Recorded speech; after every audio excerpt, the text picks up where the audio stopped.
Nanti semua nabi jadi roh prahara kiamat itu pun gak dinyali mau muni nafsu. Nabi ini jek kober ngendikan umat. Ketika semua nabi ku pelo wis ra iso muji pangeran, Nabi Muhammad di depan Allah tesih saged muji. Fa ahmaduhu bima hamida allamani rabbi. Ketika nabi lain sudah tidak punya nyali bilang alhamdulillah, Rasulullah masih punya nyali bilang alhamdulillah. Sehingga fa Muhammadun ahmadu min ghairi. Hampir semua ulama ngendikan Ahmadu yang Muhammad itu afal tafdil. Fa Muhammadun Ahmadu min ghairi. Ketika nabi lain sudah tidak bisa atau tidak punya nyali memuji Allah, Nabi Muhammad masih berani memuji Allah ketika mahsyar. Kalau ini cerita ibadah sing ringan-ringan mawon. Tapi dadekno mlebu swarga. Terus kalau badhe cerita siji mazhab Hasan Syadzili. Terus Hasan Syadzili niku thariqah sing dianut Gus Wafi. Kula nggih beberapa kali dapat ijazah saking Mbah Mun, saking bapak kula.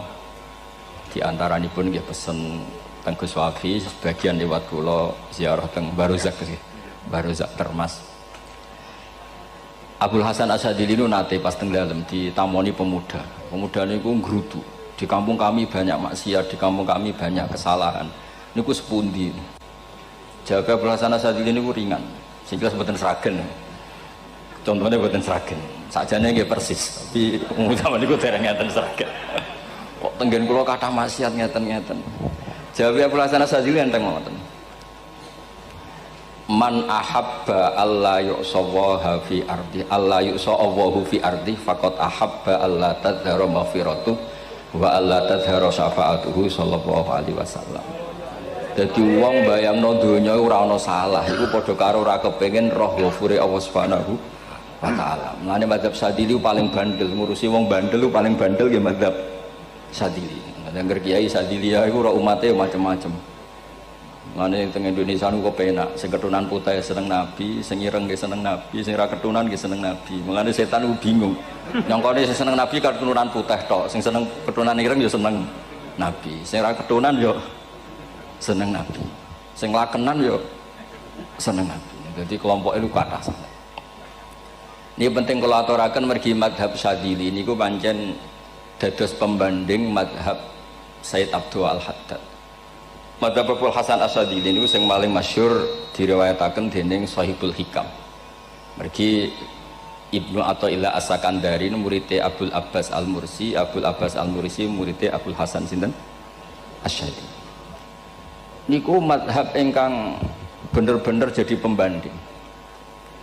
Mergi teng bab husnudzon niku beliau itu pakar. Orang itu bisa yarjuwa hawal yaumil akhir. Orang itu bener-bener dibikin nyaman mbek Allah mbek Rasul. Misalnya ngeten, sampean sowan Allah iku kudu arep-arep disangoni. Kena arep disangoni berarti nganggep Allah iku medhit. Mulane tomak niku penting. Tapi mbek pangeran aja mbek wong, tapi mbek pangeran mbek. Dados limangka yarjuwa hawal yaumil akhir. Riyen niku zaman kula alit. Niku anggere ana santri lunga iku sangu sak umbalan. Mergo yakin kiai iku nyangoni. Lho diyakini nyangoni ku keren, berarti diyakini lomo. Lho kok yakin mlebu neraka, berarti nganggep Allah gak Rahman Rahim. Mulane yakin mlebu napa? Swarga. Mok modal urun maulid sak dina ora urun malah entuk. Terus niki rontok-rontok salah tapi muga-muga itu sepura pangeran. Nggih wau. Nek sampean bener niku sifat ghafuri Allah nganggur, nggih. Kerhane efektif ana sing salah. Mulane wonten cerita wonten tiyang teng multazam donga ya Allah kula paringi mboten nate salah. Iku jawabe pangeran fa'ena adhu ghufra. Wong ora tau salah sifat ghafur iku nganggur. Niki cerita sing sampean aja niru kula. Niki cerita ilmu. Niku mazhab Abdul Hasan apa? Asyadzili. Benten mazhab Sayyid Abdul Al-Haddad itu jalure khauf. Dadi dosa gede apa cilik? Ora ana gede ora ana cilik. Kowe aja delok sing mbok dosani, aja delok dosane tapi delok sing mbok dosani iku sapa. Misale Gus Wafi ngutus santri teng mriki, "Cung, tukokno rokok." Rokok itu barang makruh misal. Mestinya kan santri oleh bantah, niki kiai ku piye to barang makruh kok kon nuku. Tapi masalahnya kan arah dituruti ya gelo tenan. Jadi aja delok kongkonane penting ra penting, tapi mukhalafah iku sababul fir. Misalnya kados kula niki teng mriki kan wonten botol minuman. Cung pindah rene itu kan barang sepele. Terus sampean takok urgensinya apa ya harus dipindah. Iku santri mangkelno to. Ya dipindah wae pokoke penting nu. Nurut itu cara pandang Said Abdul Al-Haddad. Ki aja geman bantah pangeran senajan to perintahe sepele. Piye-piye mukhalafah ngono iku jenenge nentang. Nah cara Abdul Hasan Asy'ari nggih boten barang gedhe mbek cilik kudu ana bedane. Wong ana kabair ana sawair. Masa WA janda beda mbek goncekno ya kudu beda. Wong WA tok kok padha mbek napa? Goncekno ya kudu beda, kudu ana sawair, kudu ana napa? Kabair. Tapi cara Said Abdul Haddad mboten delok sing mbok maksiati ku sapa. Sehingga khazanah kita niki penuh dengan ilmu. Lantas wonten bab ijtihad. Ijtihad niku ruangannya luas sekali. Ya kula bolak-balik nyontokno. Kula sakniki kan jare wong akeh kiai gedhe. Jare wong akeh wong kiai gedhe. Nek diundang manakipan tangga yo bingung. Ora teko sawane kiai gedhe sombong diundang wong cilik ora teko. Teko iku mahjubno kiai sing ora tau pahayu. Gue bingung. Nyatane kula ora teko nggih do matur nuwun Gus. Athok kula mboten lakon. Nah kula teko kan mesti ordere teng kula mboten. Cara sing entuk pitik gedhe nggih kula, salam templek gedhe nggih kula. Berhubung kula ora teko ngresikane tiyang kathah. Saiki misale ten takok, kiai gedhe diundang musala cilik iku kesunatan teko apa makruh teko? Cara ijtihad, cara sampean makruh teko napa kesunat? Kula misale diundang ning Sragen ning musala Penceng. Kula niku sunat teko napa haram teko? Haram ya bener nggih haram ya. Setuju haram. Mergo mahjubno ya haram setuju niku. Itu ijtihad. Ijtihad itu ranahnya itu karena nggak bisa ditebak. Ijtihad itu nggak bisa ditebak. Kalau ada cerita kata tentang ijtihad, niki betapa umat Rasulullah umat sing bejo, pilihan-pilihan ijtihadnya dibenarkan. Masyhur tentang cerita Bani Quraidah. Nabi ngendikan, engkau kue jogeman sholat asar kecuali sampai neng kampung Bani Quraidah. Ternyata kurang 2 kilo atau 3 kilo matahari itu mau terbenam. Sebagian sahabat sholat sebelum sampai Bani Quraidah karena takut sampai Bani Quraidah sudah kodok nopo asar. Sebagian tetap sholat di Bani Quraidah meskipun sudah kodok asar. Ketika lapor Nabi semuanya dibenarkan. Semenjak itu ada pintu sing darani pintu nopo ijtihad. Mengenai gua bolak-balik cerita, wonten kiayu nak tangkok, coba ngaji bek sopo, ngaji kalian tiang niki. Kiaimu tahu nangis mboten, lereni ngaji bek kiai raiso nangis berarti hatine atas. Nak Abdul Hasan Asy'ari takok coba ngaji bek kiai sopo kiai fulan, tahu guyu mboten nate, lereni kiai raiso syukur mbok jani. Kiai raiso syukur kok mbok jani. Karena itu masalah ijtihad. Nggih masalah napa? Ijtihad. Ijtihad itu polanya enggak jelas. Wonten kiai ora gelem mulang wedok nggih kathah, alasane wedi fitnah. Wong pancen iman pas-pasan mawon nembe wong ayu ya bingung. Tapi nak diwalik, nak kiai ora gelem mulang wong wedok, terus sing mulang wong fasik, aliran sesat, iku ya repot. Kowe ngrasa paling gak sesat. Ya sudah seperti itu masalah-masalah apa? Ijtihad. Nah, kalau tak cerita saat ini balik cerita tentang Burda. Burda nu nak ngelem Kanjeng Nabi. Niku pancen dielmoni tenan. Kalau niku Burda berjanji tiba niku setengah hafal. Pancen riyen mbah kula buyut-buyut kula niku pesene ken hafal tiba, hafal berjanji, hafal Burda. Nggih mboten ngengken ngapal loh, tapi karena sering baca akhirnya hafal. Kalau beri beberapa contoh, ngelem niku nak mboten dielmoni itu kualitasnya ada bagus. Tapi kalau dielmoni itu kualitasnya bagus. Kalau beri contoh begini. Saya itu kalau pidato atau khutbah atau ngaji, apalah terserah istilah jenengan atau ceramah. Biasanya kalau seneng istilah ngaji, niku mesti ikuti sing gampang mawon. Wa ala alihi wa sahbi ajmain. Ajmain itu kalimatun fariqah bainana wa bainasyiah. Fa innana nukrimu jami'as sahabat. Ajmain itu kalimatun fariqah, kalimat pembeda. Kita ahli sunnah wal jamaah akramu jami'as sahabat. Ada kelompok sing akramu sahabian wa ahanu sahabian akhir. Sehingga ajmain itu harus kita baca. Itu karena itu kalimatun fariqah, kalimat pembeda. Kata-katanya hanya ajmain. Begitu juga berjanji. Berjanji itu nak ngelem Nabi niku wa ba'du fa'aqul wa Muhammad bin Abdullah bin Abdul Muttalib wasmuhu Syaibatul Hamdi Humidat Hisaluhus Saniyah. Karena ketika Rasulullah memaklumatkan jadi Nabi itu problemnya itu nasabnya siapa? orang-orang yang di Palestina, di Israel, di Yordan, di Syam kalau dulu, itu alamatnya Nabi itu harus turunan Ibrahim. Ibrahim sementara orang Syam, menurut pengetahuan orang-orang Yahudi Syam.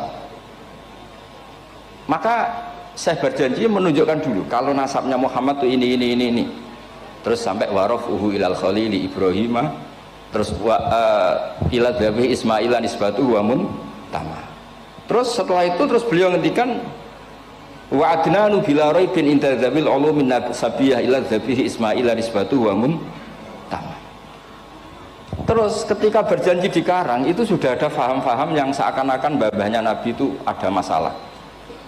Terus beliau ngendikan ini Syaibatul Hamdi, Sayyid Abdul Muthalib itu orang yang ketika buka Ka'bah, buka Zam-Zam, saurip-uripnya muji pangeran. Terus banyak lagi wasumi'a fi sulbihin Nabi sallallahu alaihi wasallam dzakarallaha ta'ala walab. Mbah yang ini bahkan dengar ketika Nabi masih di punggungnya membaca tasbih. Terus sampai fa'azim bihi min ikdin ta'allaqat kawakibud durriyah wa kaifala wa sayyidul akramu sallallahu alaihi wasallam wasitatuhumun. Nabi itu orang suci, makanya harus lewat rahim yang suci, harus lewat bapak yang suci, mbah yang suci, sampai ila khalilir rahman Ibrahim alaihis salam. Makanya terus dinagumkan nasabun tahsibul ula bikhulau, terus tarokus sifaha falam yusibhum aruhu min adami wa ila abihi wa ummihi. Karena kabeh sonal ismihi, semuanya itu untuk menjaga asmane Nabi Muhammad sallallahu alaihi wasallam. Kemudian Burda membentuk itu dalam bentuk nazuman. Misalnya beliau ngendikan Rasulullah itu mutiara. Jadi ketika dakwah berpola ya baik, ketika tidak berpola juga baik. Beliau cara muji Nabi faddurru yazdatu husnan wa huwa muntazimun. Namanya mutiara ketika diuntai pasti sangat indah.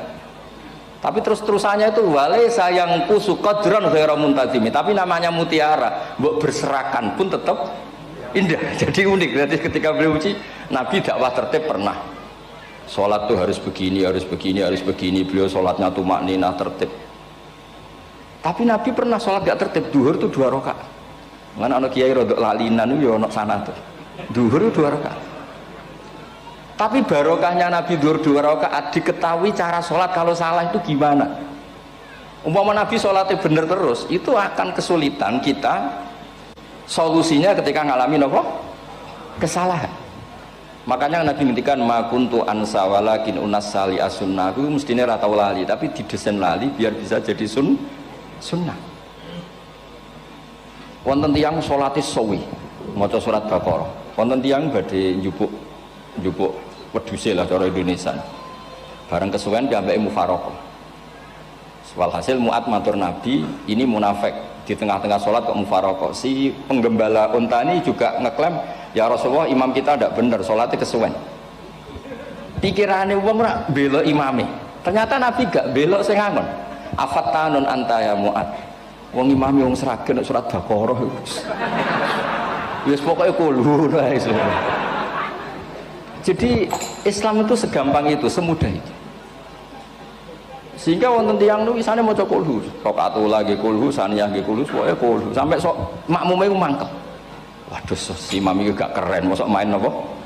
Kulhu. Dilaporno, ya Rasulullah ini imam yang kau tugaskan di kampung kami niku amen maca kulhu mau.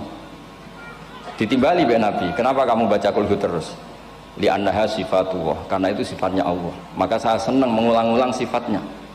Terus kata Nabi, saya barusan dikasih wahyu Allah bahwa Allah mencintai kamu karena kamu mencintai surat kulhu. Nah ini jasa yang serahkan ini gue apa? Nanti mau timbang mau idza samsu kuwirat bulet neng tengah. Jajal ampun tak tes sak niki. Kiai paling pinter teng Sragen kan mau idza samsu kuwirat di depan umum. Mungkin nak dhewean roh tapi nang ngarepe Habib Doa ngarepe Gus Wafi meriang nak muntir. Wah, ngoten niku kula ndek kanca niku imame level desa, bareng imami teng kecamatan salat Id. Mersiapno surat Tabarakalladzi biyadil mulk. Suwengi diapalo anyah sampai ambeke hafid. Niku nyatane yo malah klirune fatal, malah lali ra maca Fatihah. Saking semangate ben ketok imam keren maca surat napa? Tabar. Dadi yo ribet. Terus kula suwun seneng Nabi niku kados senenge para ulama. Niku nak nyipati Nabi niku gampang. Kalau niki betul kitab Saraipun Burdah kalian Saraipun Barjanji. Niku kalau ngelem Nabi, niku sederhana sebenarnya. Tapi itu yang mengena. Bisa ulang lagi niku sing mengena. Misalnya Dawe Imam sing aran Risalah Qusyariyah. Tegene Bukhari ini cerita Bukhari. Nanti semua nabi ketika di akhirat tuh nafsi. Jadi roh prahara kiamat itu mun gak dinyali mau muni nafsi. Nabi ini jek kober ngendikan umat. Ketika semua nabi ku pelo wis ra iso muji pangeran. Nabi Muhammad di depan Allah tesih saged muji. Fa ahmaduhu bima hamida allamani ha rabbi. Ketika nabi lain sudah tidak punya nyali bilang alhamdulillah, Rasulullah masih punya nyali bilang alhamdulillah. Sehingga fa Muhammadun ahmadu min ghairi. Hampir semua ulama ngendikan ahmadu yang Muhammad itu afal tafdil. Fa Muhammadun ahmadu min ghairi. Ketika nabi lain sudah tidak bisa atau tidak punya nyali memuji Allah, Nabi Muhammad masih berani memuji Allah ketika mahsyar. Karena logikanya begini, kira-kira pikirannya nabi-nabi ini wis kiamat, berarti amal wis ditutup lah, buku wis tutup. Tapi tak pikirannya Nabi Muhammad boten ngoten. Allah itu tidak diganggu oleh apapun, tidak kena atau tunduk sama konstitusi apapun. Sampean ra iso ketemu Allah nih pun akhirat, jangan pun boleh macam-macam nih, pun tutup buku boten saged. Rahmatnya Allah tidak bisa dibatasi oleh akhirat. Saya ulang lagi, rahmatnya Allah tidak bisa dibatasi oleh akhirat. Makanya Nabi tetap berani mengajukan syafaat meskipun sudah finish, sudah akhirat sudah finish. Juga Nabi muji-muji Allah, akhirnya Allah ngendikan ya Muhammad irfa' ra'sak wasal tu'tah wasfa'tu syafa'. Sudah Muhammad, kamu minta apa tak kasih. Saatnya beliau minta hak napa? Syafaat, disebut maqamam mahmud. Dan ini kula waos kitab kersane orisinil niki betapa sayangi Rasulullah sallallahu alaihi wasallam teng kita. Ketika nabi lain tidak punya nyali kecuali mikir dirinya sendiri, jadi ku punya ngendikan nafsi. Nabi Muhammad tasih gada nyali ngendikan apa ummati. Itu bukti bahwa Nabi itu nggak pernah nggak mikir umatnya. Wala sawfa yu'tika rabbuka apa? Fatar. Ini Nabi jawab, fa la ardo wa wahidun ummati finnar. Kalau engkau memberi saya sampai saya puas, maka saya tidak puas dan satu dari umatku masih menjadi ahli neraka. Ini kalau waos nak sampean orang nangis kebablas. Ini cerita betapa Rasulullah Shallallahu Alaihi Wasallam niki jarang tiang maos niki kula waos kersane tambah mahabbat dengan Rasulullah Shallallahu Alaihi Wasallam. Dados niki kula cerita ketika Rasulullah ketemu pangeran teng Sidratil Muntaha niku diredaksekno burdah nggih diredaksekno burdah fakhusta kulla fakharin ghaira mustarakin.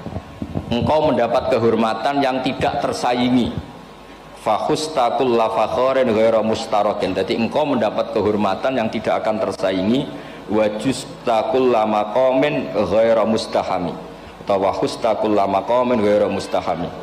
Dan engkau mendapat satu derajat yang enggak mungkin tersaingi. Mustaham itu enggak tersaingi lah. Walhasil ternyata derajat itu apa? Gini ku ketika Rasulullah ketemu Allah Ta'ala teng Sidratil Muntaha niku Sayyidah Aisyah radhiyallahu anha tangklet, ya Rasulullah mal ladzi auha ilaika rabbuk idz qala fa auha ila abdihi ma auha. Qala ya Aisyah aturidina anta alami ma la ya'lamuhu Jibril wala Mikail wala nabiyyun mursalun wala malakun muqarrabun. Nggih Aisyah, bagaimana mungkin kamu tanya sesuatu yang bahkan Jibril itu tidak tahu, Mikael itu tidak tahu, dan semua malaikat yang dekat maupun Nabi yang jadi Rasul semuanya tidak tahu hubungan saya, kedekatan saya dengan Allah membicarakan apa. Niku sing dimaksud burdah kaima tafuza biwaslin ayya mustatarin wonten sing maca ayyi mustatarin anil uyuni wasirrin ayya muktatamin. Jadi Nabi ketika ketemu Allah di Sidratil Muntaha itu ada misteri yang hanya Nabi yang tahu. Nabi niki ibu-ibu harus bangga Sayyidah Aisyah jenenge bojo wani tangklet. Ambek Nabi itu sing ngeles. Itu rahasia yang Jibril saja tidak tahu, Mikail saja tidak tahu, masa kamu tanya? Niki khase wong putri ini. Ya Aisyah, as'aluka bi Abi Bakrin ila ma a'lamtani. Gimana cara Jawa tak kadak nomor tuamu nak gak gelem cerita. Terus kunane kuno niku nggih wong wedok niku saged ngancam niku. Jadi kamane wis ngancam. Aku lapor bapakku, aku juga mulai sama nanti bojo kapan. Ya rada ribet jenengan ngadepi wong wedok niku rada ribet. Terus faqala akhirnya Nabi cerita, tapi ya tentu tidak semuanya diceritakan. Inni lama kuntu qaba qausaini qultu Allahumma innaka adzabta al umam ba'duhum bil hijar wa ba'duhum bil masih. Oh ya, ini halaman 63 62 teng kitab Hasyiatul Bajuri alal Burdah. Ya, kitab Hasyiatul Bajuri alal Burdah. Ya Allah, Engkau menyiksa umat-umat sebelum umat saya, sebagian bil hijar wa ba'duhum bil masih wa ba'duhum bil khosfi. Fama anta fa'ilun bi ummati. Lalu yang akan kau lakukan untuk umatku itu apa?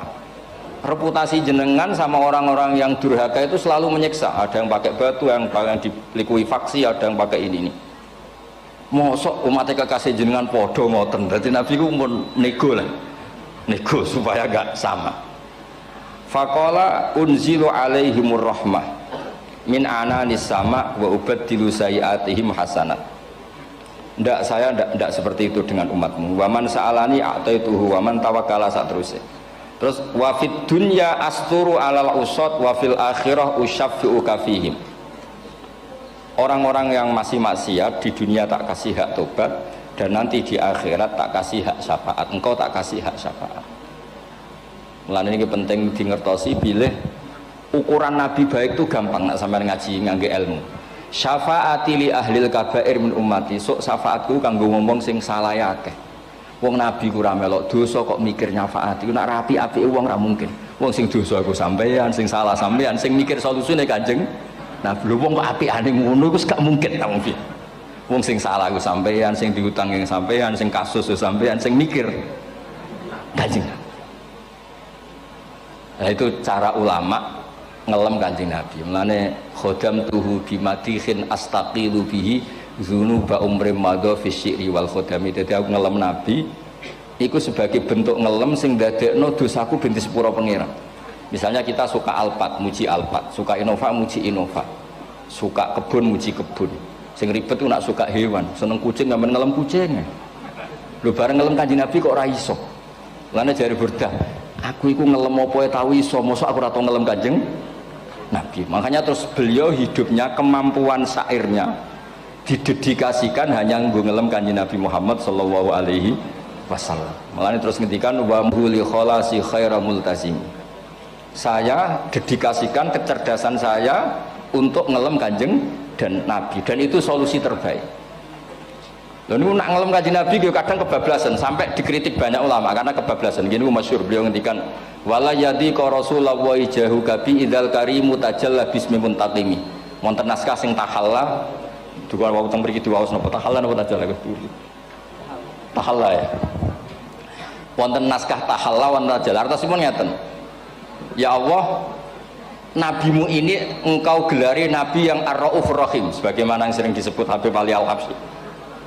Jika nabimu itu ar-raufur rahim, maka ketika engkau mau menyiksa saya dengan atas nama engkau al-muntaqim, zat yang tukang nyiksa, yang menyiksa, maka gelar engkau kepada nabi yang raufur rahim itu kamu kemanakan?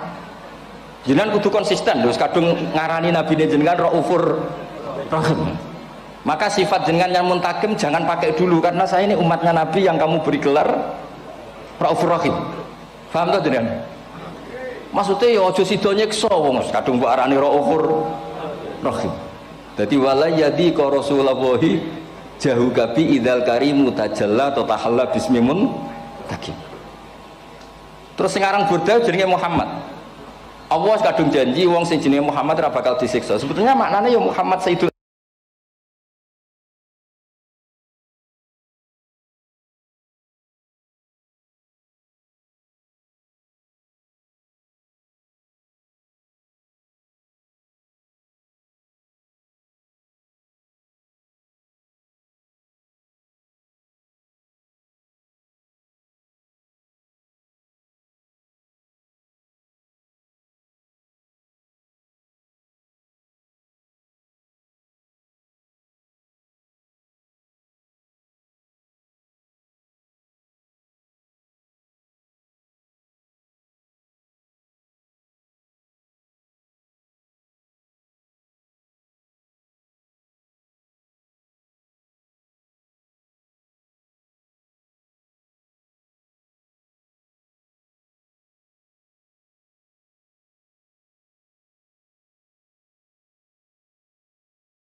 ambiya nih.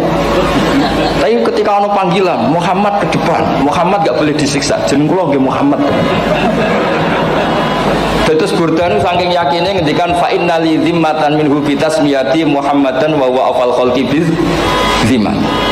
Gusti jenengan kudu eling nami kula niku Muhammad. Wong sing jenenge Muhammad itu ora oleh disiksa.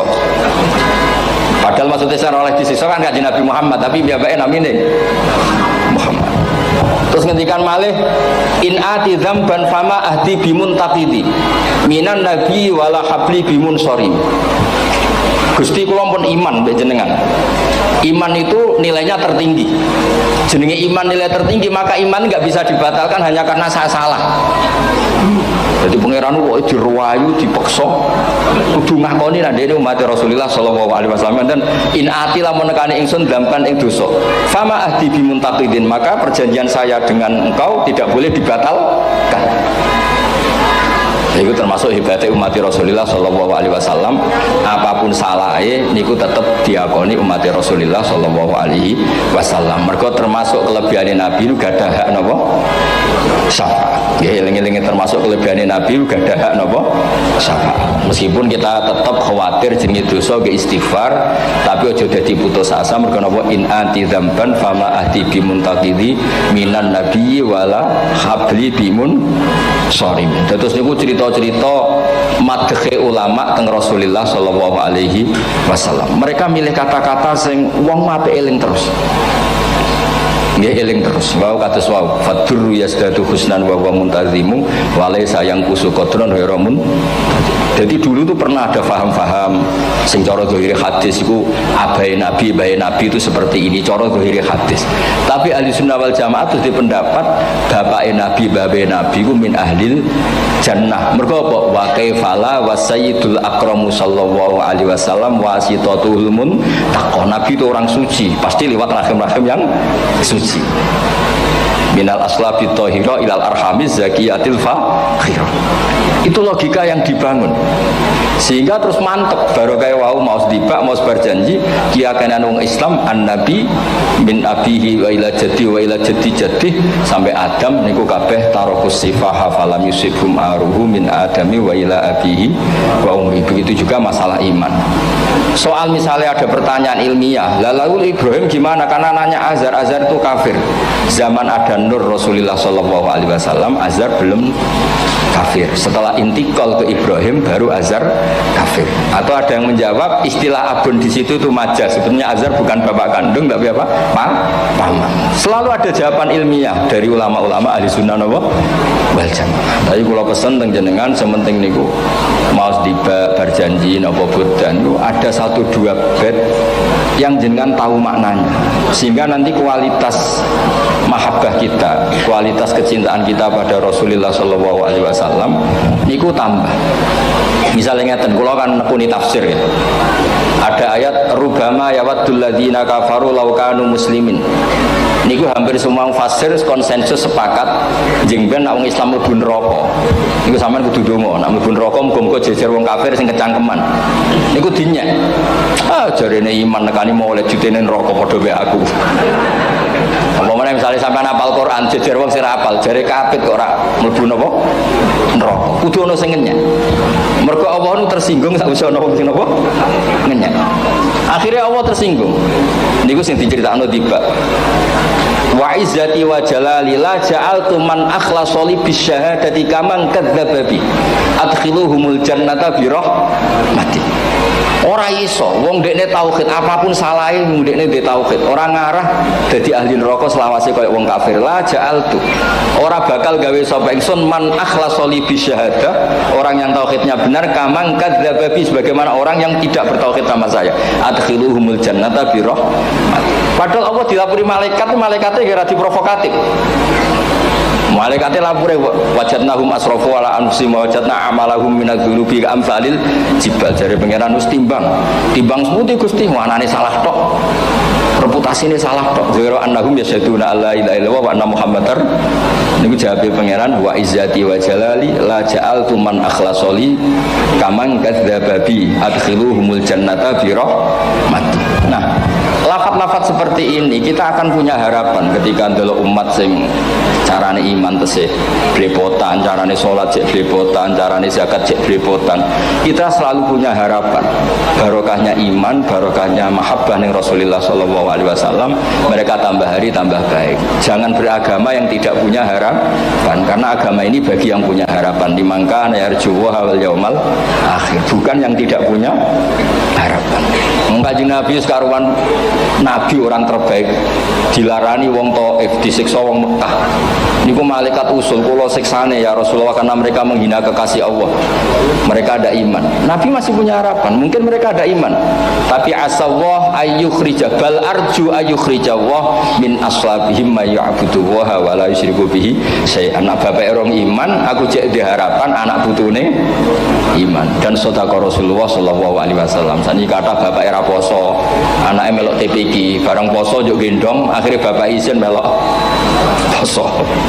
Bapaknya mau Quran ra tahu, bapaknya nekani wisuda anaknya hafid.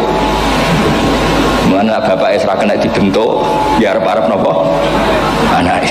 Nah anaknya kena dibentuk, ya harap-harap putune nganti Imam Mahdi turun nang ngoten mawon. Pokoke agama niki limangka nayarjuha wal yaumal akhir. Terus kula suwun napa madzhab Abdul Hasan Asyadzali. Nggih pancen madzhab niku kathah, tapi kula suwun agama teng zaman akhir dawuh Mbah Mun kudu kathah rojae. Nggih mergi walladzina amanu asyaddu hubbal lillah. Dawuh Imam Ghazali ar-roja yuqaddam alal khauf. Mergo roja dadekno mahabbah. Orang yang punya harapan itu lebih mudah mahabbah, dan hubungan kita dengan Allah itu hubungan mahabbah. Ini walladzina amanu asyaddu hubbal lillah. Sampeyan ro anake wakal kok hubungane putus asa mesti masukno. Enak hubungane iso wae saiki nakal sok ben gak. Iso wae saiki goblok sok ben gak. Senajan to sok ben ra terbukti lah, penting hidup itu ada harapan. Guys, penting hidup itu apa? Ada harapan. Kata ulama ngendikan afdhalul ibadah intizarul farad. Apa ibadah selalu punya apa? Harapan. Terus Indonesia yang seperti ini kita berharap akan lebih baik, akan lebih baik.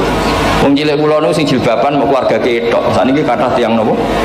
Jilbaban. Cilik kula tiyang salat di masjid mboten serame sekarang. Sampeyan ra iso grutu, tapi salat tok tapi atine ngene-ngene. Wah ya ribet nek ngoten sampeyan nyoal ideal nggih ribet. Pira-pira gelem napa? Pira-pira purun napa? Salat purun teng masjid. Sampeyan ndak usah memaksa ideal, wong kita ndak pernah napa? Ideal. Terus kula suwun cerita-cerita teng tiba teng berjanji bahwa Nabi sahibus syafa'ah. Nabi nu tiyang sing peduline napa ummati. Jadi ketika Nabi lain mboten gadah nyali ngadepi hisab, ngene iku do muni nafsi, Nabi tesih gadah nyali mikir umate ngendikan mati. Carane apa? Muji pangeran bimahamida allamani rabbi. Lane dawuh iki teng ulama-ulama dawuh fa Muhammadun ahmadu min ghairi. Makanya summiya Muhammadan mergo li annahu satu wasammihi idza wada'atihi Muhammadan li annahu satu madun apa? Ubah wa summiya Ahmad li annahu ahmadu min ghairi. Ini hampir semua ulama ngendikan ketika teng mahsyar semuanya Nabi gak punya nyali untuk matur minta sama Allah mergo wis kiamat berarti wis finis. Nabi tesih gadah pikiran Allah itu tidak terhalangi oleh kiamat, Allah tidak terhalangi oleh akhirat, Allah tidak bisa dihalangi apapun, sehingga Nabi tetap wani njaluk pangeran. Berarti mujine Nabi ku lebih tok karena tahu Allah itu tidak terbatasi. Nah karena Allah tidak terbatasi, podo-podo Allah wapian, wis tak jaluk kanggo umatku sing mati alat tauhid. Berhubung Nabi ngoten terus Allah ngendikan ya Muhammad irfa' ra'sak napa wasal tu'tah wasfa' tusyafa. Muhammad kepala kamu angkat, kamu minta apa saya turutin. Terus Nabi minta hak napa? Syafaat. Seseorang bertobat. Dulu umatnya Nabi Musa ada yang menyembah anak sapi, ijel itu, harus tobat. Itu tobatnya ekstrim betul. Kalau tobat sekarang kan cukup istighfar sama istighosah. Kalau dulu enggak, liyak tulal bari umingkum al mujrimah, yang terbebas dari dosa menyembah anak sapi, membunuh yang terlibat atau pernah menyembah anak sapi. Makanya ayatnya apa? Fatubu ila bari'ikum faqtulu anfusakum. Ya, jadi orang-orang yang pernah menyembah anak sapi itu tobatnya apa? Faqtulu anfusakum. Sebab itu semua ulama berkewajiban menerangkan nasa mansuh. Sampai Sayyidina Ali suatu saat ada mubalek atau ustadz itu ngajar di masjid, ditanya, kamu tahu nasa mansuh enggak? Tidak tahu. Terus kata Sayyidina Ali, berhenti jadi mubalek, lisensinya dicopot. Dicopot, kemudian halakta wa ahlakta, kamu rusak juga merusak. Kenapa demikian? Logikanya begini, semua nabi itu kan panutan. Saya ulang lagi ya, semua nabi itu panutan. Tapi kalau kamu tidak tahu nasaman, so jangan-jangan kamu ikut nabi sebelum kamu, yang nasahnya itu syariatnya sudah apa? Mansukhoh, sudah di nasah. Itu kayak kasus Sunda Wiwitan itu. Itu gak mau punya Nabi Muhammad karena kurang keren, kurang sepuh. Nabinya langsung Nabi Adam. Resikonya adalah beberapa aliran sesat itu, aliran yang kurang benar itu, zaman Nabi Adam kawinan otomatis sama saudaranya. Lalu masa sekarang kita membolehkan kawin sama apa? Kalau sama Nabi Adam mau tidak mau. Karena yang cowoknya ya bin Adam, putrinya binti Adam. Lalu Allah bikin satu sunnah yang suami istri itu harus beda, yaitu satu kandungan itu melahirkan satu pasang. Dan boleh dulu memang pasangannya orang jelek itu orang cantik, makanya agak sial itu yang perempuan-perempuan itu memang boleh dulu gitu. Kalau cantik itu kesunatannya dapat jelek gitu. Nanti sama-sama masuk surga karena yang cowoknya ibadahnya syukur, yang ceweknya sabar ya, itu nanti sama-sama.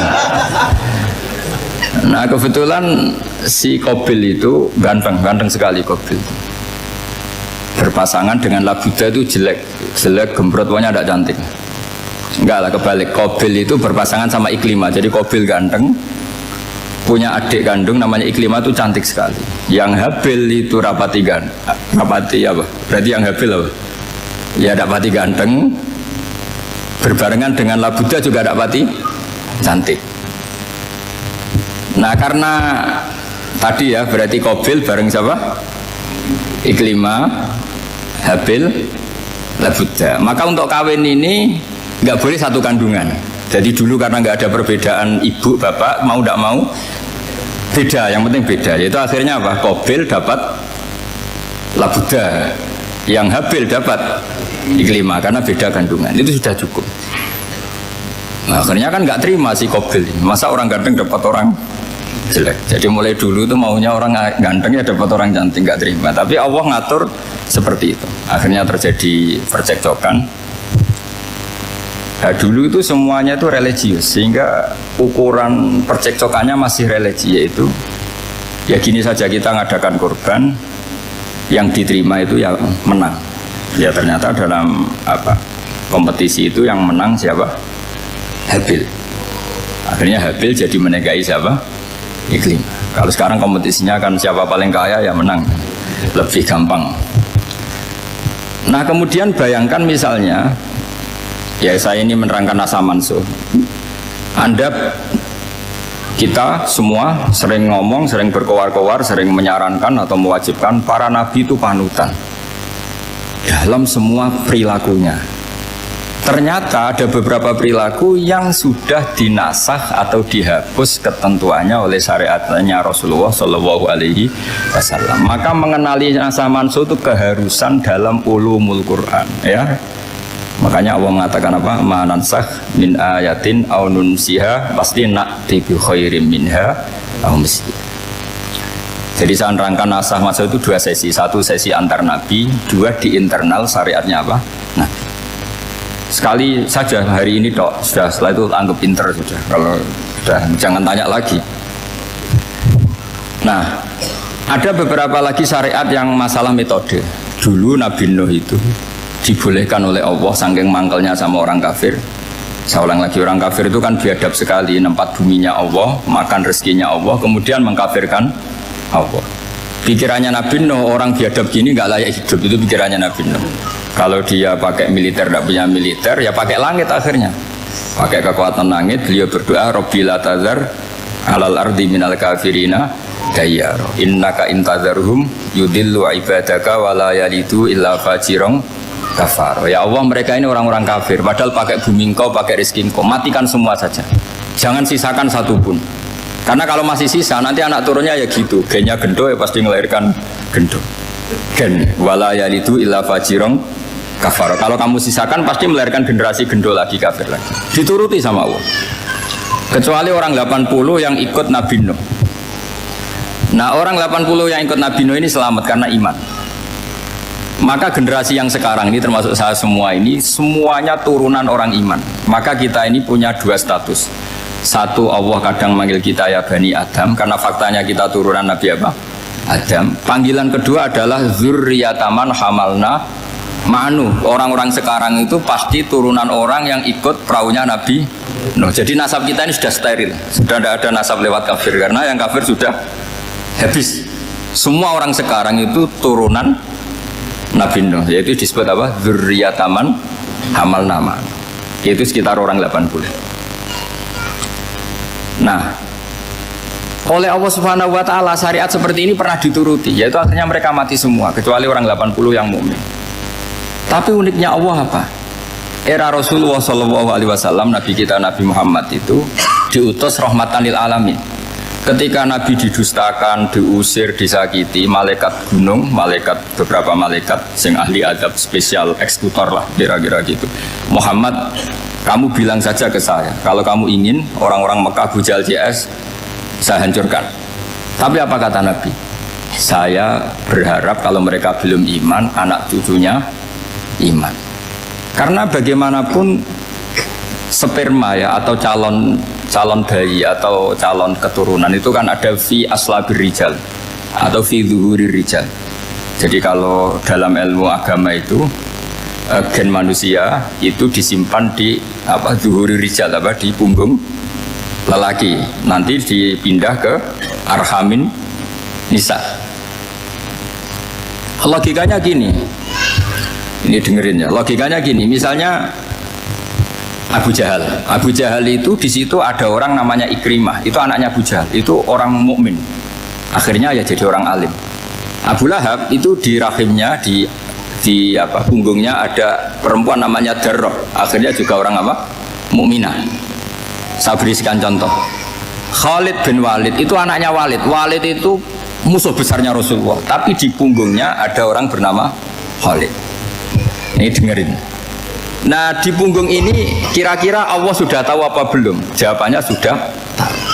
Artinya kalau ini mati atau kamu bunuh, kamu sebenarnya nggak bunuh orang kafir saja, bunuh calon orang mukmin yang sekarang masih bersemayam di punggungnya orang-orang kafir. Jadi bisa saja orang yang sedang kafir itu ada sekian calon generasi yang suatu saat mukmin. Itu syariat yang diajarkan ke Rasulullah SAW. Karena kasofnya Nabi, kasof itu satu kondisi di mana seorang Nabi itu dipertontonkan sesuatu yang nggak kelihatan. Itu dalam bahasa Arab kasof atau mukasyafa.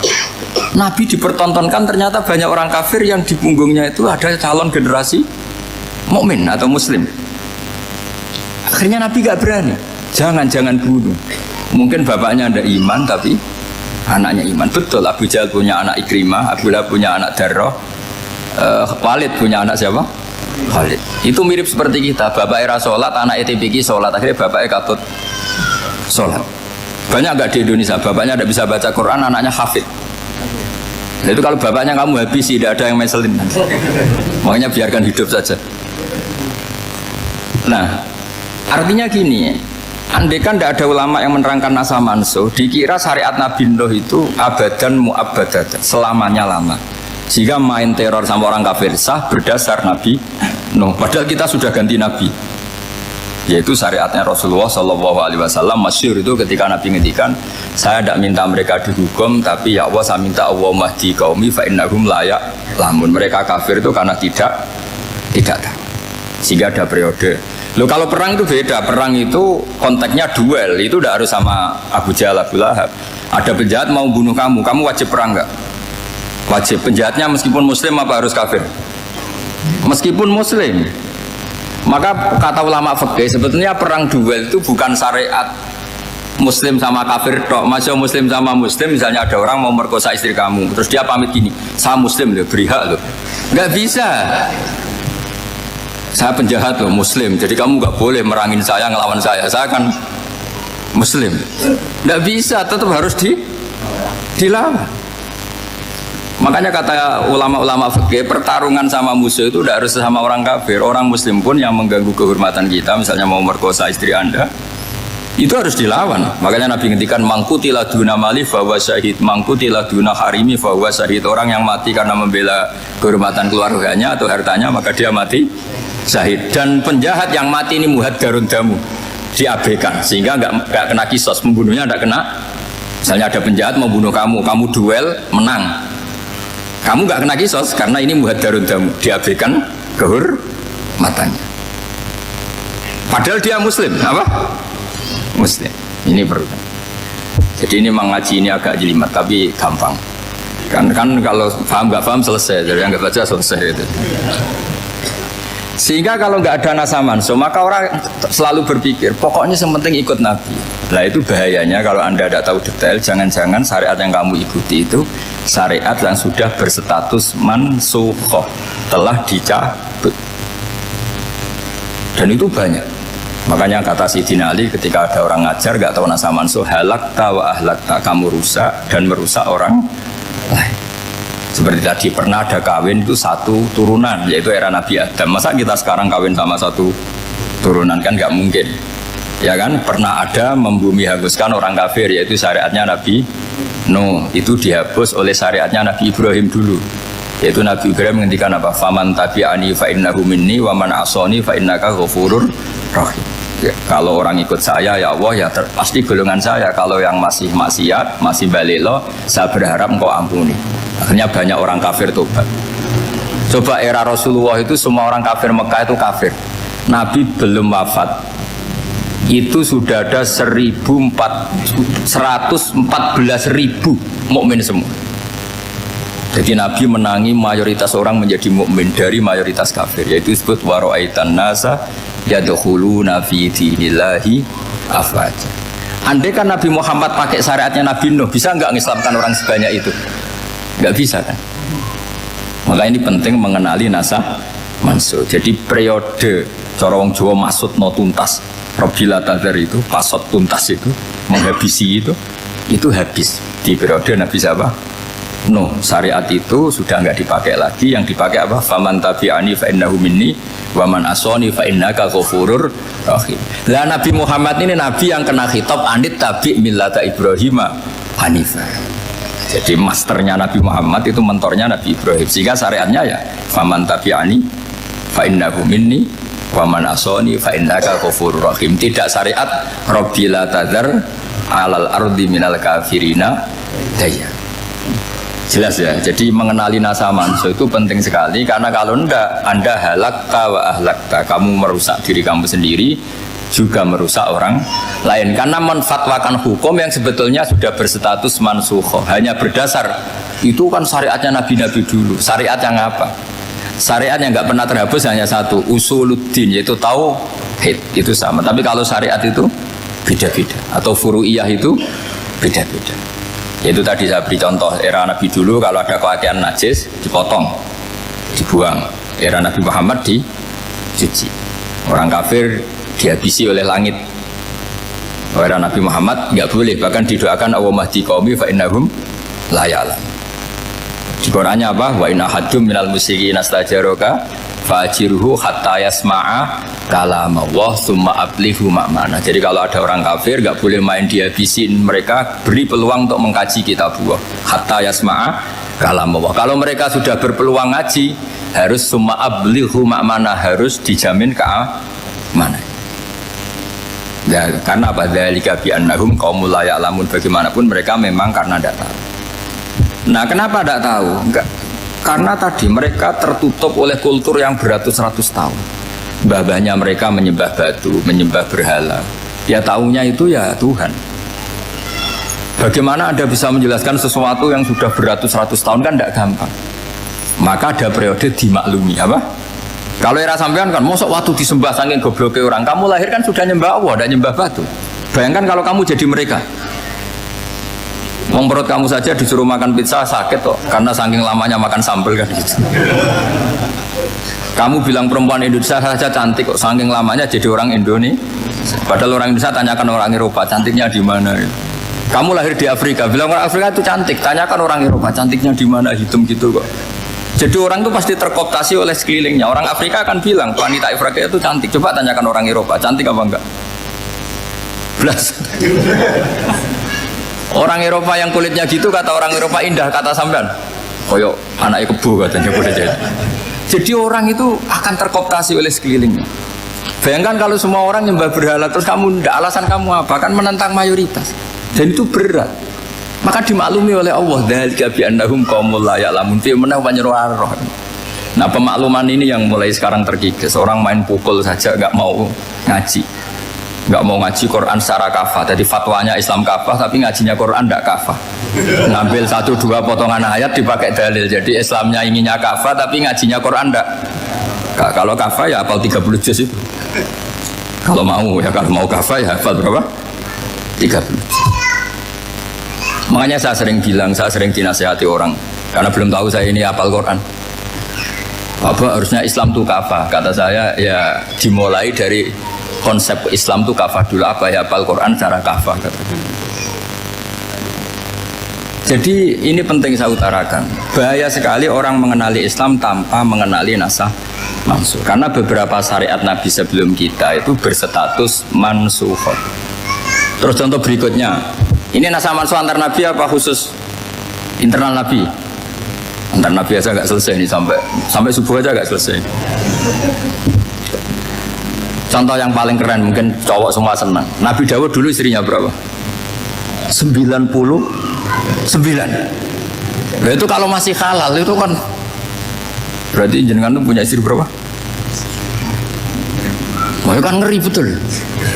Punya satu aja repotnya gitu apalagi berapa? Menjawab 99. Terus kamu bilang gini, ini kan syariatnya Nabi Dawud, Nabi kan bisa diikuti. Pernah ada periode di mana seperti itu boleh. Jadi makanya mau tidak mau ngenali nasah mansukh itu harus. Kalau enggak ya kamu masih berkeyakinan boleh beristri berapa? Nah ini penting saya utarakan. Makanya Sayyidina Ali itu kalau ngetes calon mubalek, kira-kira kalau Kemenak dulu inginnya apa? Sertifikasi apa? Mubalek. Itu tanyanya gitu. Ta'rifun an-nasa wal mansukh, kamu apa tahu nasah mansukh? La. Jawabnya Sayyidina Ali, halak tahu ahlak tahu, kamu orang yang rusak. Karena tadi takutnya ada syariat yang sudah mansukh dipakai. Itu tadi misalnya kita ini tidak umatnya Nabi Nuh, tapi pakai syariat Robbila tadar alal ardi minal kafirina. Terus ketiga begini, misteri manusia itu. Dan ini kita tidak pernah tahu sampai kiamat, tapi ini ilmu harus kita diskusikan. Misalnya saya ini namanya Bahauddin. Saya sekarang hidup sampai 2019 sekarang. Kan hanya Allah yang tahu berapa turunan saya sampai kiamat dan statusnya kayak apa. Donald Trump juga gitu. Donald Trump itu sekarang kafir, tapi kita tidak pernah tahu nanti turunan keberapa ada yang Muslim. Lah turunan yang calon Muslim ini diletakkan di mana kita tidak tahu. Yang jelas kalau kamu bunuh itu katut itu.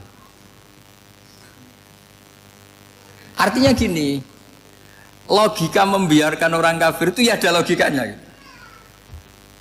Nah, logika membunuh karena mereka mau membunuh kita ya ada logika fikihnya, karena kalau kita ada membunuh dibunuh. Makanya semuanya hukum ini terus bergantung al-hukmu yaduru ma'ilatihi wujudan wadan. Di sini terus dipertemukan. Makanya semua nabi itu kalau yang namanya membunuh pasti pas perang saja, karena ini kondisi yang memang pilihannya hanya dua, kalau nggak dibunuh ya membunuh. Ada duel lah. Maka ini butuh kajian fikih dan orang nggak boleh subjektif dalam hal ini. Saya ulang lagi, tidak boleh subjektif karena tadi orang yang kamu katakan sekarang misalnya Zaid, kamu itu bodoh sekali. Kenapa bodoh? Nggak hafal Quran, nggak pernah kuliah, nggak pernah ngaji.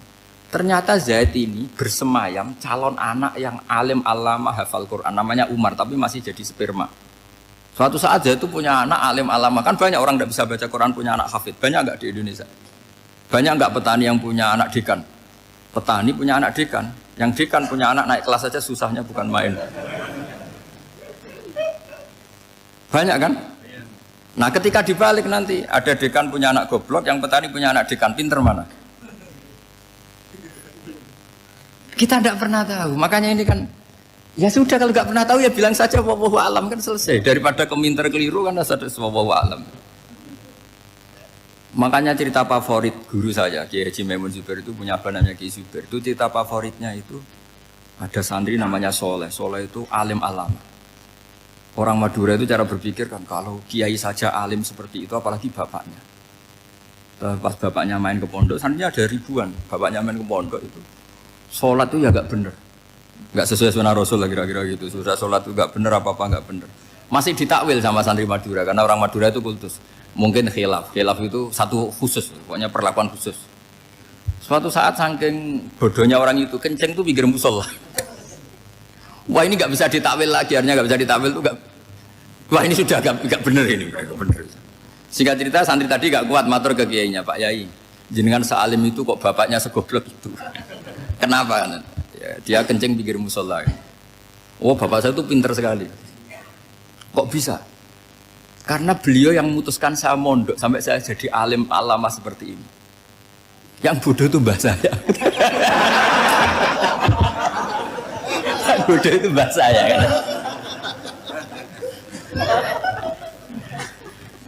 Artinya gini, sekarang misalnya Anda dekan atau Anda rektor atau Anda profesor atau Anda kiai top mubalek kondang.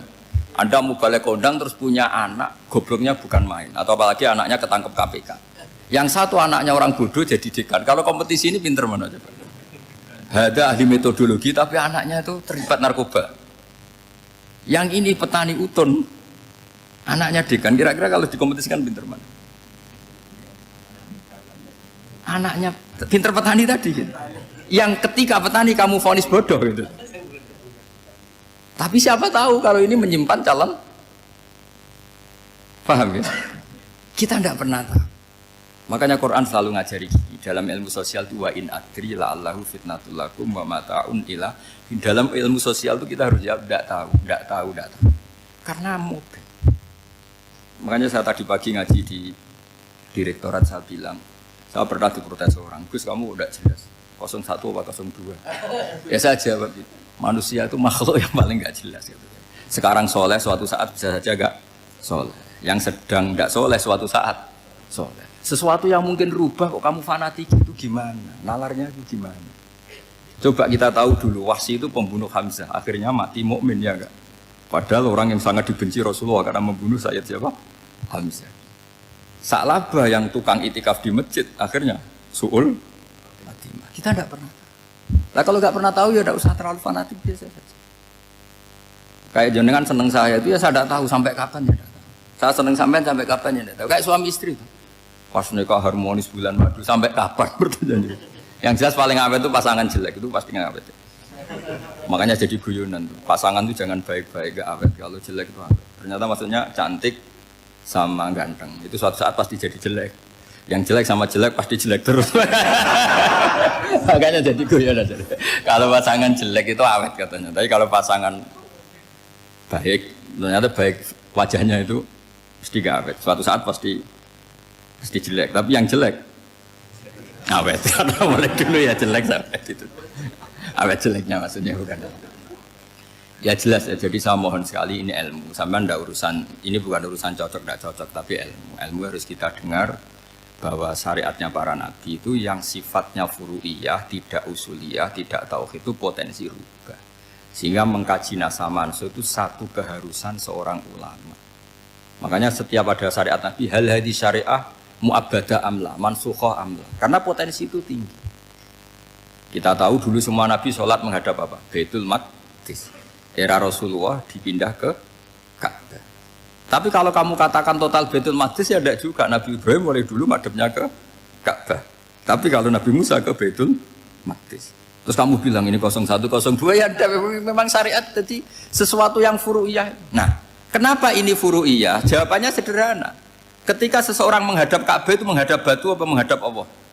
Allah. Ketika menghadap Baitul Maqdis hakikatnya menghadap Allah apa menghadap Baitul Maqdis?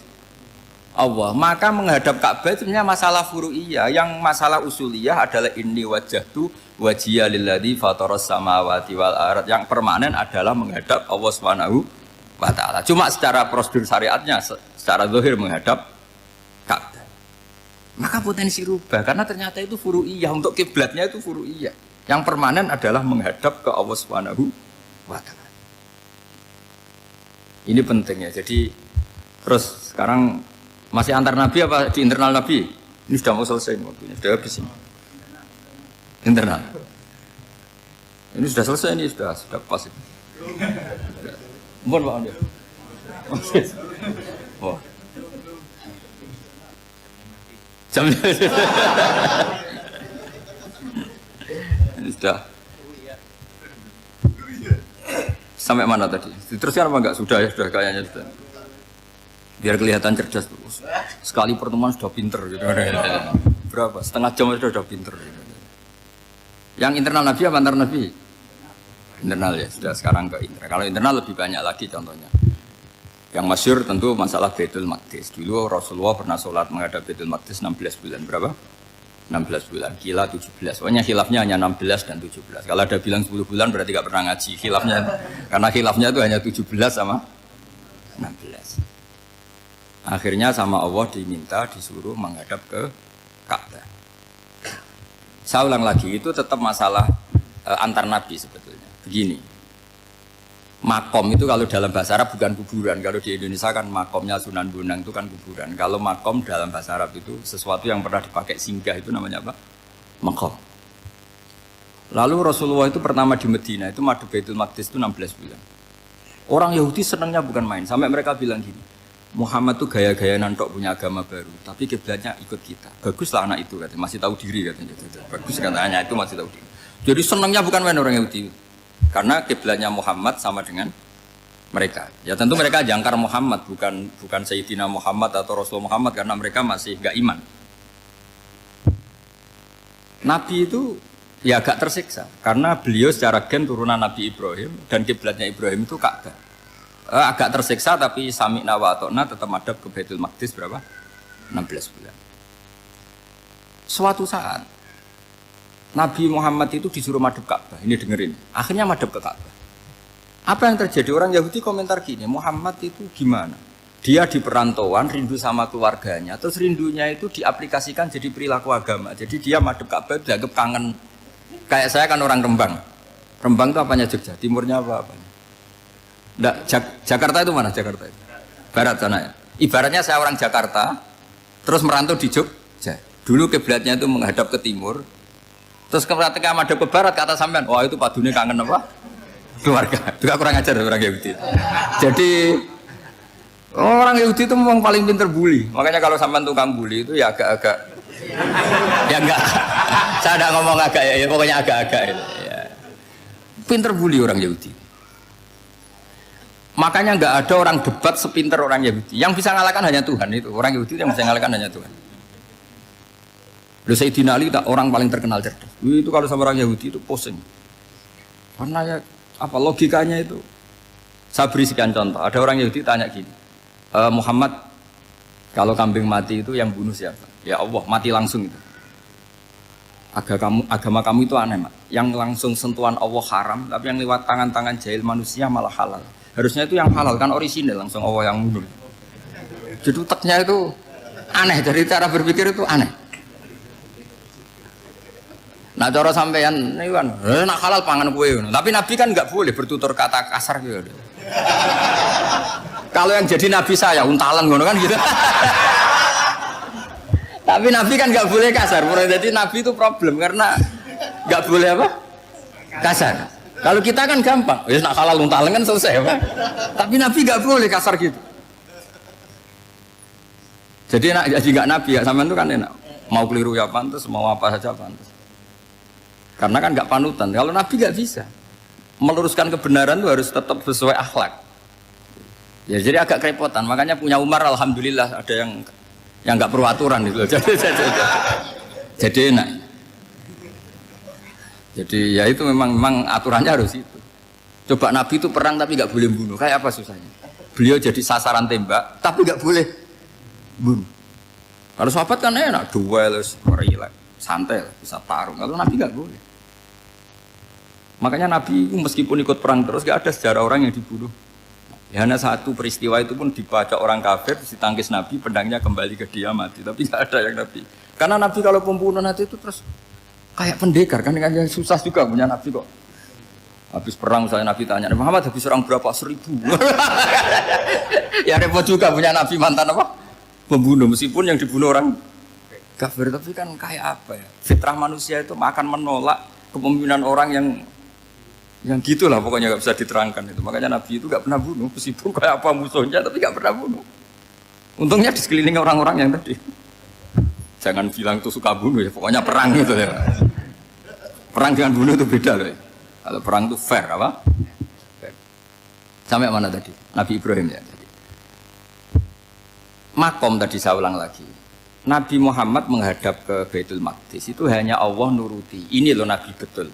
Tahu betul bahwa di antara syariat adalah Baitul Maqdis. Karena semua Nabi pernah berkiblat Baitul Maqdis. Tapi Nabi ketika menghadap ke Ka'bah, Nabi juga dibilangin sama Allah.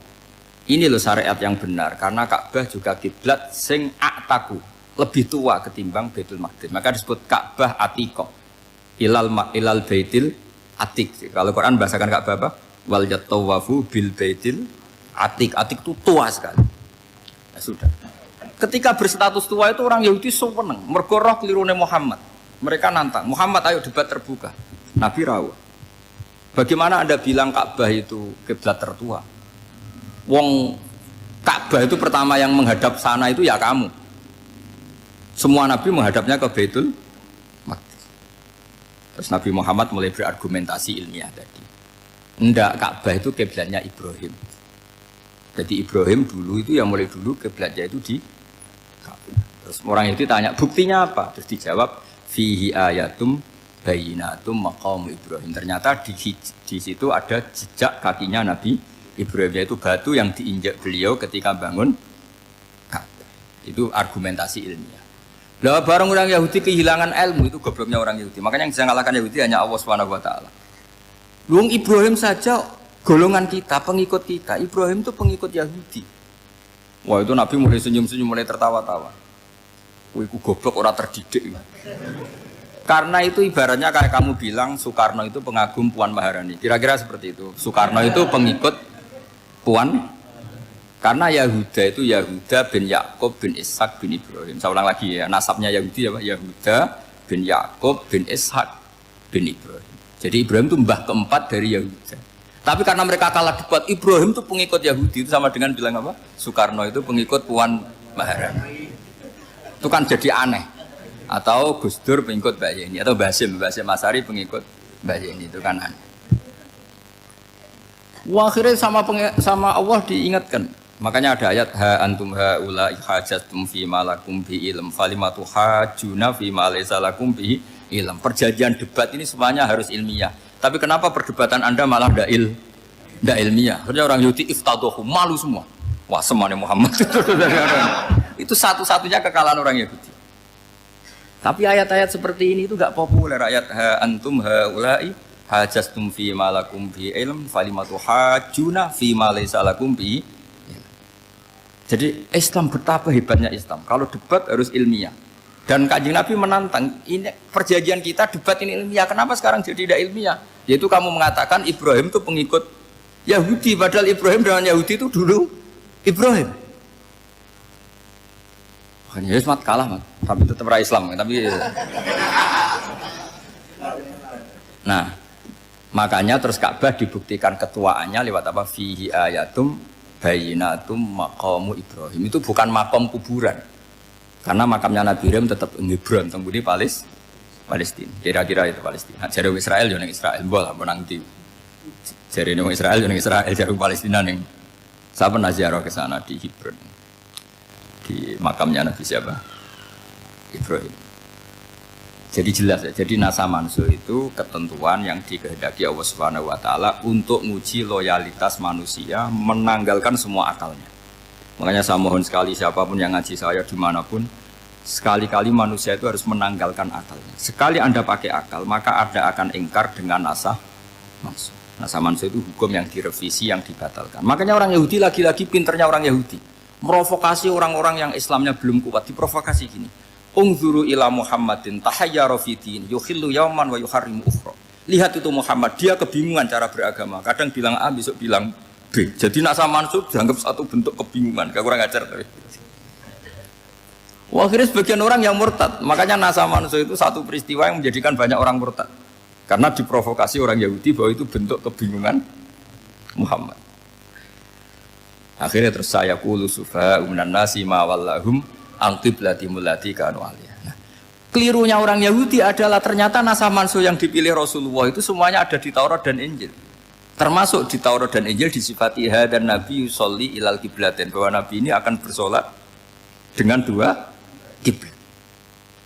Makanya tetap ditantang. Kul fa'tu bitaurati fatluha in kuntum shadiqin. Kalau kamu tidak percaya bahwa saya ini orisinil, ayo bareng-bareng mengkaji Taurat. Tapi mereka tidak siap mengkaji Taurat.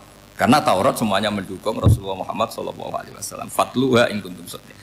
Makanya ini penting sekali ngaji. Jadi perdebatan itu macam-macam. Dan itu pinternya orang Yahudi. Ungzuru ila Muhammadin tahayyara fi dini. Yukhillu yawman wa yuharrimu ukhra. Ini penting sekali. Makanya Nasa Mansur itu uji loyalitas. Itu Imam Malik kalau mencontohkan ke Imam Syafi'i. Saya berisikan contoh fikih. Ini saya melanggar waktu ini. Ini sudah berapa? Saya yang tidak mengesahkan diri saya. Ya misalnya ini ya, ini kertas saya bawa ya, ini kertas saya bawa. Terus ini tak kasih uang misalnya, uang 100.000. Atau kalau contoh Imam Syafi'i dulu dididik Imam Malik begini. Ya Syafi'i, kalau kamu punya dua budak, dua pembantu, kalau dulu kan masih ada budak, dua pembantu lah kira-kira. Seneng mana, yang cerdas sama yang goblok?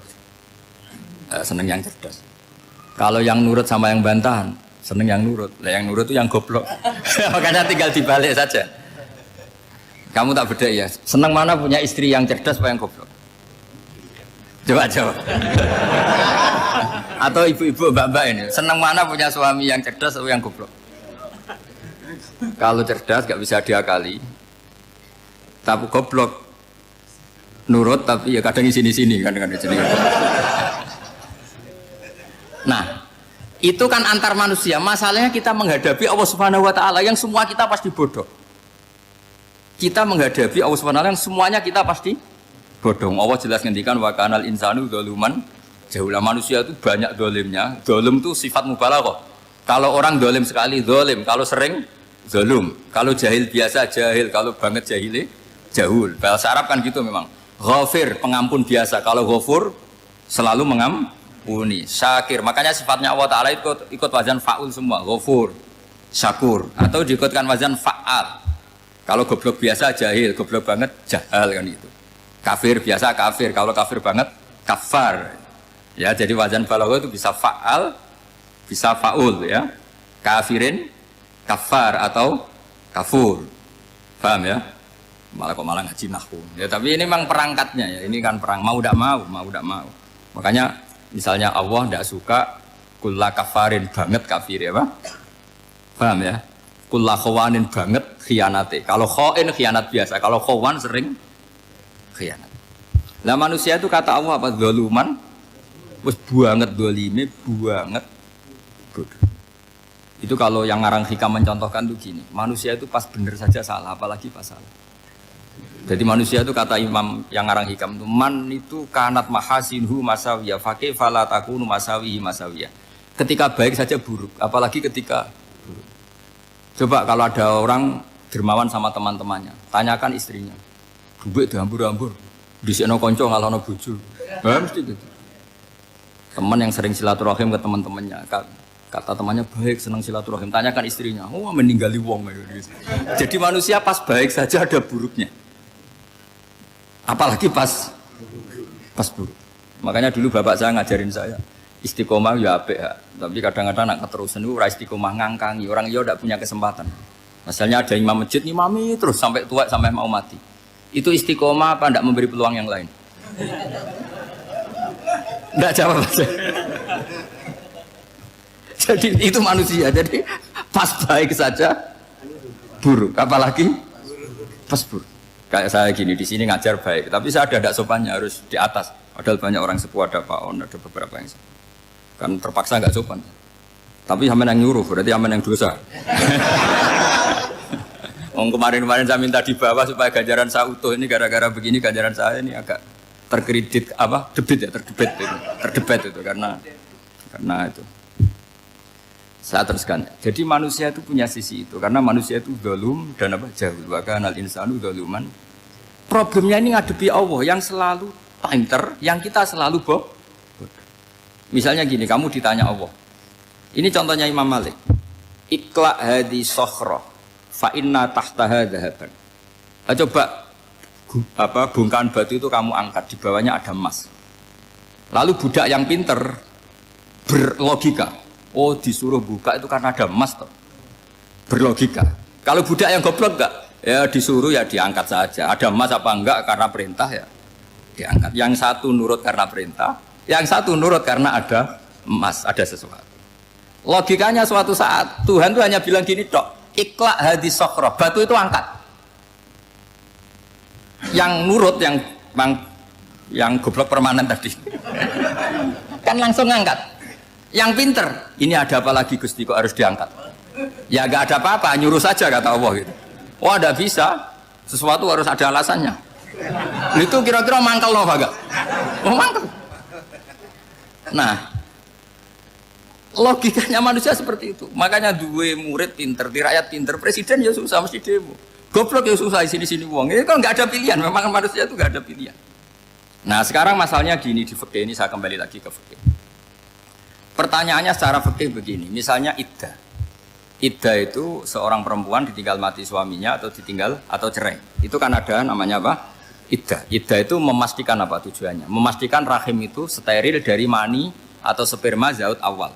Supaya nanti kalau dinikah orang lain tidak terjadi ikhtilatul ansab, nasab. Oke, berarti iddah kita beri argumentasi secara ilmiah li baro'atir rohmi. Jadi misalnya Zaid menceraikan istrinya Sri dalam keadaan masih bisa haid. Iddahnya 3 kali masa suci. Wal mutallaqatu yatarabbasna bi anfusina salah satu guru. Lalu karena secara teori medis kalau haid berarti bukti tidak hamil. Apalagi kalau haidnya terulang-ulang sampai 3 kali pasti tidak hamil. Sehingga kalau nanti dinikahi orang lain pasti kalau ada anak ya anaknya zaud sani atau zaud kedua. Berarti alasan iddah li baro'atir rohmi. Oke, kita sok pinter, sok bijak. Pertanyaannya adalah, sekarang sudah baru 1 bulan, suaminya di Malaysia, nggak pernah ngumpuli. Dicek di medis juga berbukti tidak hamil. Apakah boleh tanpa iddah? Semua ulama mengatakan tidak boleh. Tapi ini kan rahimnya jelas bersih. Ya karena iddah itu nuruti perintah pangeran, pokoknya tetap iddah. 3 kali masa suci. 3 kali masa suci atau masa haid, itu ada perdebatan ulama. Tapi kan ini terbukti bersih Gus.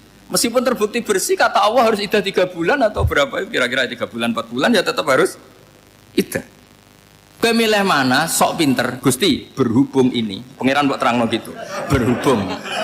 Jadi Tuhan apa Pak Wari? Berhubung Gusti. Ini jelas steril dari sperma zaut awal. Nggak usah iddah Gusti. Sama aja kamu disuruh majikan kamu ikla hadis sakhroh, berhubung nggak ada apa-apa, nggak usah ya. Kira-kira mangkel nonda budak yang seperti itu.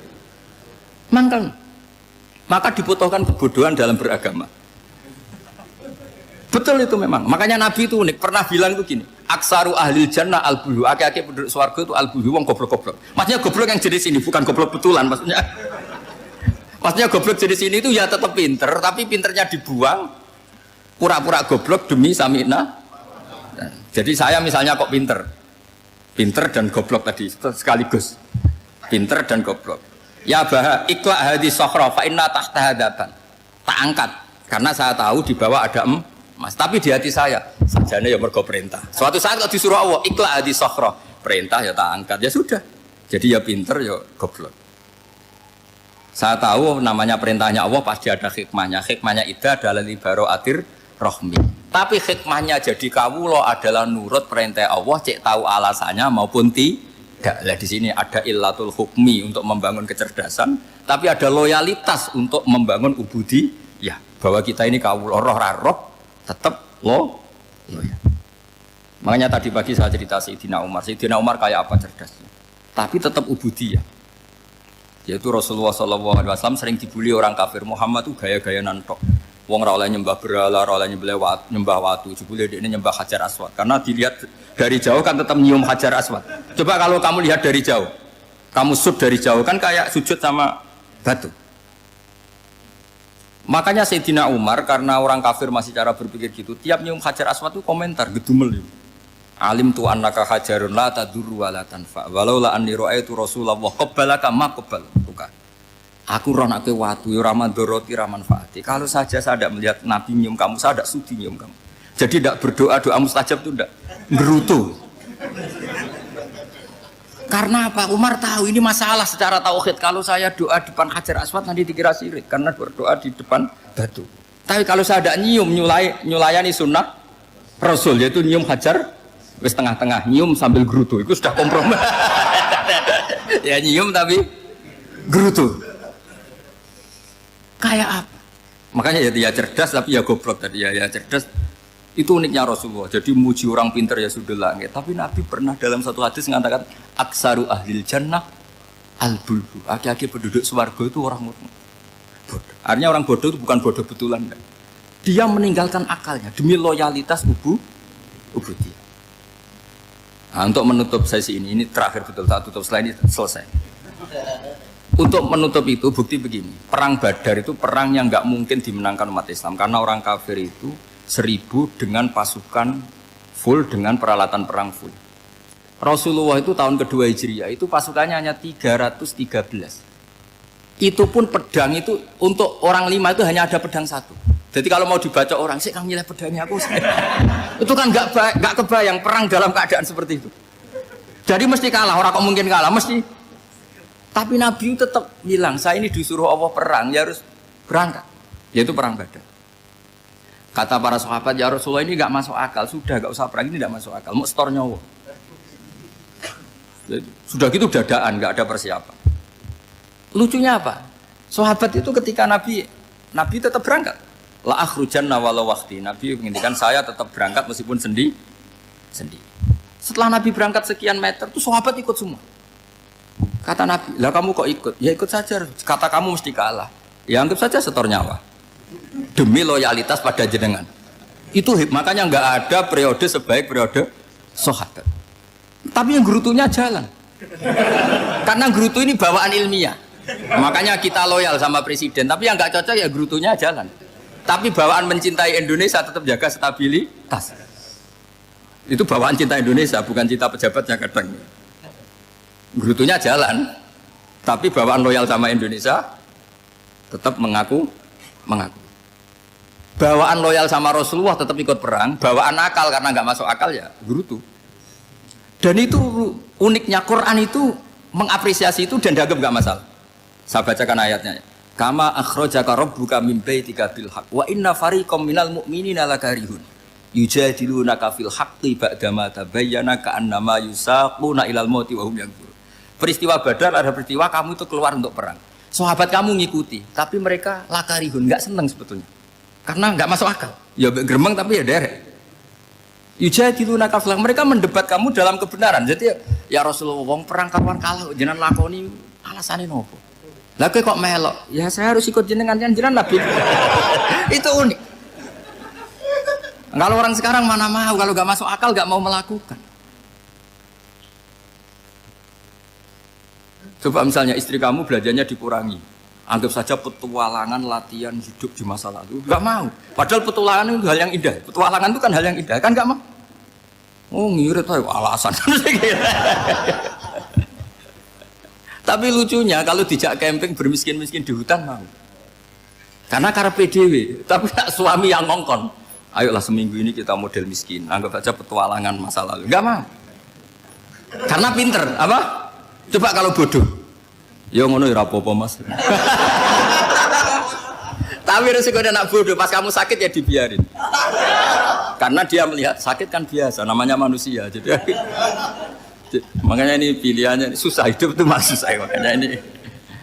Jadi uniknya Quran gitu, Quran itu membolehkan psikologi manusia. Makanya Allah ngendikan kutiba alaikumul qital wa huwa kurhul lakum. Ya saya tahu kamu tidak suka perang. Allah yang ngakui wa huwa kurhul, enggak apa-apa. Tapi ketidaksenangan kita harus dilawan demi mengikuti Allah dan misalnya perempuan Allah juga gitu, wa ashiruhunna bil ma'ruf. Gauli istri kamu muamalah secara baik. Kata Allah fa in karihtumuhunna fasa antakrahu syai'a wa ja'alallahu fi khairam katsira. Mungkin ada watak yang kamu tidak suka, tapi di situ ada kebaikan. Allah ngaku yang namanya suami mesti ada watak yang enggak suka dari istrinya. Juga sebaliknya lebih banyak lagi yang suami istri kamu tidak suka watak kamu, juga nggak suka hidung kamu, wajah kamu banyak lah nggak disuka.